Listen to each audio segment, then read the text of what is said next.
হ্যাঁ, কি বললাম, যদি আপনি ইংরেজি শিখতে চান তাহলে অবশ্যই এই দুইটা স্ট্রাকচার আপনাকে জানতে হবে। চলুন এই দুইটা স্ট্রাকচার জানার মাধ্যমে আমরা শত শত বাক্য কিভাবে তৈরি করতে পারি চলুন শিখে নিই। তাহলে আমি কি লিখেছি?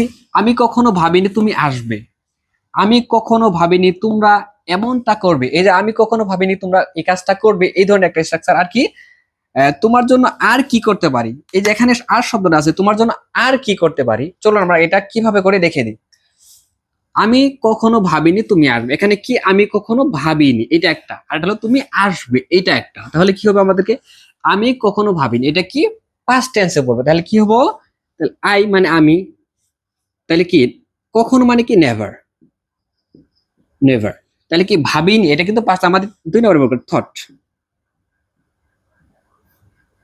I never thought. তাহলে তুমি আসবে এটা কি ফিউচার টেন্স পড়বে না, যেহেতু অতীত কালে দাঁড়িয়ে কথা বলছি তো অবশ্যই এটা আমার অতীতের স্ট্রাকচার মানে পাস্ট স্ট্রাকচার ব্যবহার করতে হবে। তাহলে কি হবে? তুমি, তাহলে কি হবে? ইউ। তাহলে কি আসবে কি হবে? উইল হবে না, এটা আমাদের উড ব্যবহার করতে হবে। উড কি কাম। তাহলে কি হলো?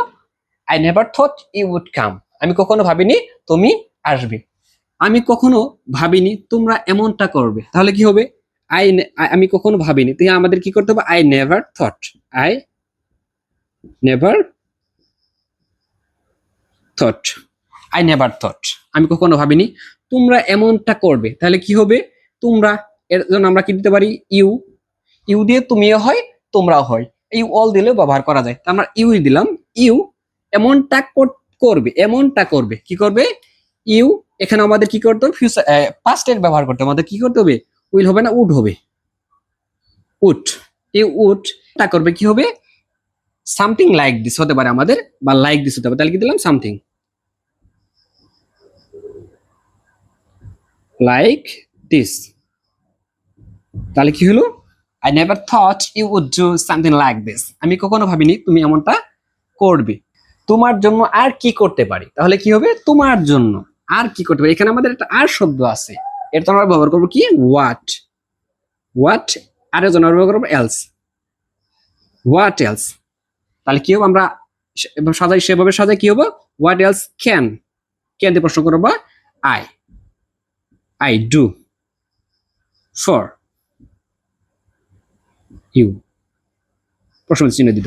What else can I do for you, তোমার জন্য আমি আর কি করতে পারি। এই যে আর শব্দ যেখানে আমরা ব্যবহার করবো সেখানে আমরা এলস ব্যবহার করবো। আর এখানে আমাদের আমি কখনো ভাবিনি, এর জন্য আই নেভার থট। তারপর আমাদের যে ব্যবহার করবো এটা আমাদের পাস্টে ব্যবহার করতে হবে, দুইটা আমাদের পাস্ট ব্যবহার করতে হবে। তাহলে এই দুইটা স্ট্রাকচার ব্যবহার করে আমরা শত শত বাক্য তৈরি করতে পারবো। যে আমি কখনো ভাবিনি তুমি এমনটা করবে, আমি কখনো ভাবিনি তুমি এটা বুঝতে পারবে, আমি কখনো ভাবিনি তুমি সেখানে যাবে, এই ধরনের বাক্য। আর হোয়াট এলস দিয়ে আমরা অনেক বাক্য তৈরি করি। তোমার জন্য আর কি করতে পারি, তুমি আর কি চাও, তুমি আর কি খাবে, তুমি আর কি নিবে, তুমি আর কি বলবে, এই ধরনের বাক্য আমরা সহজেই তৈরি করতে পারবো ইনশাল্লাহ।